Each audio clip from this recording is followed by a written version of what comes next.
आजच्या चालू घडामोडीवरील अतिशय महत्त्वाचे प्रश्न पोलीस भरती एमपीएससी सर्व स्पर्धा परीक्षांसाठी यावरती प्रश्न विचारले जातात। अतिशय कमी वेळामध्ये आपण हे प्रश्न घेत असतो, त्यामुळे व्हिडिओ शेवटपर्यंत पहा व आपल्या चॅनलला सबस्क्राईब करा आणि व्हिडिओला लाईक करा। तर चला वेळ न घालवता आजचा पहिला प्रश्न पाहूया। भारतीय नौदलाने INS अरावली कोठे तैनात केली आहे? तर त्याचं उत्तर आहे गुरुग्राम येथे। प्रश्न 2, अहमदाबादच्या पहिल्या परदेशी कॅम्पसचे उद्घाटन कुठे झाले? तर त्याचं उत्तर आहे दुबई इथे। प्रश्न 3, भारतातील पहिली बांबू आधारित बायो रिफायनरी कोणत्या राज्यात स्थापन करण्यात आली? तर त्याचं उत्तर आहे आसाम राज्यामध्ये। प्रश्न 4 पाहूया। नुकताच 10वा झंकार महोत्सव कुठे साजरा होणार आहे? तर त्याचं उत्तर आहे लडाख इथे। प्रश्न 5, चौथी कोस्ट गार्ड ग्लोबल समिट कुठे आयोजित करण्यात आली होती? तर त्याचं उत्तर आहे रोम इथे। प्रश्न 6, चर्चेत आलेली समभाव प्रणाली कशाशी संबंधित आहे? तर त्याचं उत्तर आहे भारतीय सैन्याशी।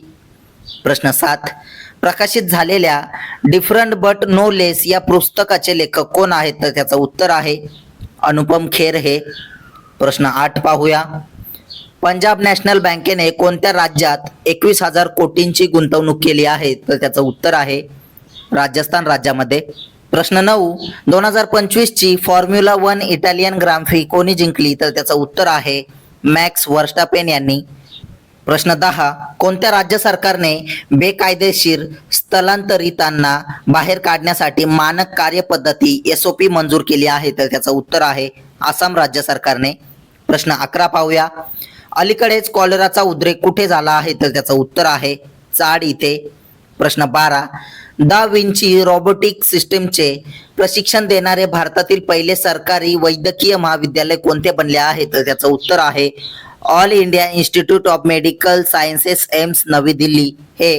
प्रश्न 13, स्वामी विवेकानंदांच्या शिकागो भाषणाचा 132वा वर्धापन दिन कधी साजरा करण्यात आला? तर त्याचं उत्तर आहे 11 सप्टेंबरला।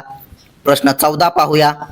संयुक्त राष्ट्रांच्या मानवाधिकार परिषदेचे 60वे अधिवेशन कोठे सुरू झाले आहे? तर त्याचं उत्तर आहे जिनेवा इथे।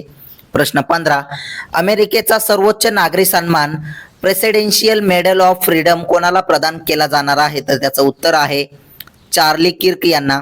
प्रश्न 16, सियोम प्रहार हा प्रादेशिक प्रशिक्षण सराव कोणी आयोजित केला होता? तर त्याचं उत्तर आहे भारतीय सैन्याने।